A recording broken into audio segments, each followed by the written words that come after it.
It kā visiem pasaulē ir skaidrs, ka komunisms ir slikti, bet mēdz gadīties cilvēki, kuri guļ un sapņos redz, ka tās pārņem mūsu teritorijas un visi brālīgi pāriet uz sociālismu.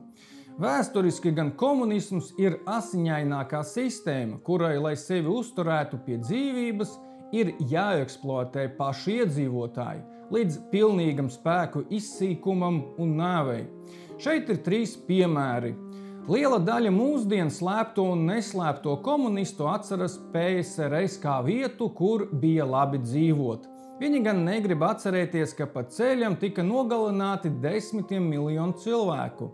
Vispirms Golodomors, mākslīgi izraisīts bats, kam sekoja lielais terors ar masveida izsūtīšanām un nošaušanām, un tad Gulaga nometnes.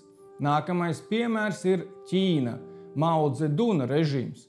Sākumā lielais leciens uz priekšu izraisīja katastrofālu badu ar 30 miljoniem mirušo.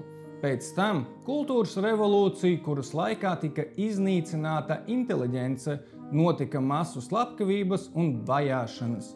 Kopējais upuru skaits ap 45 miljoniem. Noslēgumā Kambodža, Pols Rots un sarkanās Khmeri. Ceļā uz komunismu nogalināja 25% no valsts iedzīvotājiem. Tas sākās ar masu iznīcināšanu un klases ienaidniekiem, inteliģenci, etniskajām minoritātēm, reliģiskajiem cilvēkiem, kam sekoja darba nometnes, bats, spīdzināšana un slepkavības.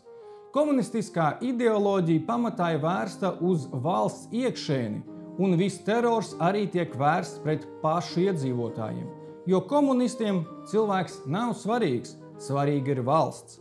Līdz ar to jebkurš, kurš smeļās idejas no šīs ideoloģijas un saskata tajā kaut ko labu, savos sapņos redz sevi pie šī mošķa vadības, ar ņāģeni galvā un pistoli rokās cīnoties ar tautas ienaidniekiem.